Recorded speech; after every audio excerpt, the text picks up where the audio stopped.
ನಾನು ಹೈಸ್ಕೂಲಲ್ಲಿ ಇರುವಾಗ ನಮ್ಮ ಸೈನ್ಸ್ ಟೀಚರ್ ಒಬ್ರು ನಮ್ಮ ಗ್ರೂಪ್ಗೆ ಭಕ್ತಿ ಗೀತೆ ಕಮ್ ಭಾವಗೀತೆ ಒಂದನ್ನ ಹೇಳ್ಕೊಟ್ಟಿದ್ರು. ಇವತ್ತಿಗೂ ನನ್ನ ಫೇವ್ರೇಟ್. ಯಾಕೆ ಅನ್ನೋದನ್ನ ಹಾಡಾದ್ಮೇಲೆ ಹೇಳ್ತೀನಿ.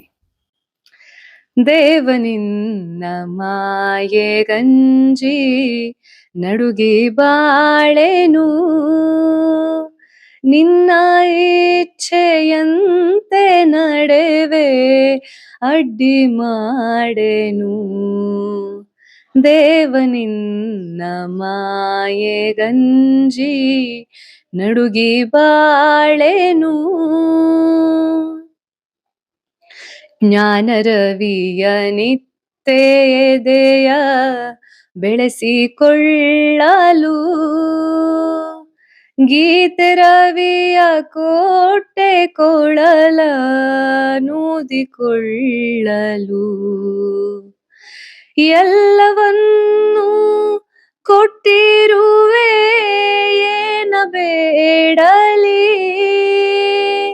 ಜಗವನೆ ನಗೆ ಬಿಟ್ಟಿರುವೆ ಏಕೆ ಕಾಡಲಿ.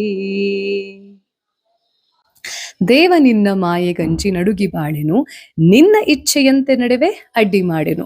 ಈ ಎರಡು ಸೆಂಟೆನ್ಸ್ ಮೇಲ್ನೋಟಕ್ಕೆ ಕಾಂಟ್ರಡಿಕ್ಟರಿ ಅಂತ ಅನಿಸುತ್ತೆ, ಆದ್ರೆ ಕರ್ಮಯೋಗ ಜೊತೆಗೆ ಸರೆಂಡ್ರೆನ್ಸ್, ಶರಣಾಗತಿ ಅಂತಂದ್ರೆ ಹೇಗಿರ್ಬೇಕು ಅನ್ನೋದಕ್ಕೆ ಇದು ಎಕ್ಸಾಂಪಲ್ ಅನ್ನ ಹೇಳುತ್ತೆ. ಹಾಗೆ ಭಗವದ್ಗೀತೆಯಲ್ಲಿ ಶ್ರೀಕೃಷ್ಣ ಪರಮಾತ್ಮ ಪ್ರಸಾದ ಬುದ್ಧಿ ಅನ್ನೋದ್ರ ಬಗ್ಗೆ ಒಂದು ಮಾತನ್ನ ಆಡ್ತಾನೆ. ಅಂದ್ರೆ ನಮ್ಮ ಜೀವನದಲ್ಲಿ ಏನೇ ಬಂದ್ರೂ ಕೂಡ ಅದನ್ನ ಪ್ರಸಾದ ಅನ್ನೋ ರೀತಿಯಲ್ಲಿ ಸ್ವೀಕರಿಸಿದ ತಕ್ಷಣ ಹೆಂಗ್ ಬಂದ್ರೂ ಲೈಫ್ ಪರವಾಗಿಲ್ಲ ಅನ್ನೋದು ಶರಣಾಗತಿ ಅಲ್ಲ.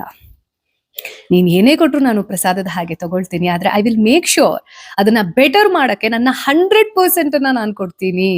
ಯಾರೆಲ್ಲ ದೇವ್ರಿಟ್ಟಂಗೆ ಇಟ್ಬಿಡ್ಬರ್ನ ಅಂತ ಹೇಳ್ತಾರೆ, ಇಟ್ಸ್ ನಾಟ್ ಸರೆಂಡ್ರೆನ್ಸ್.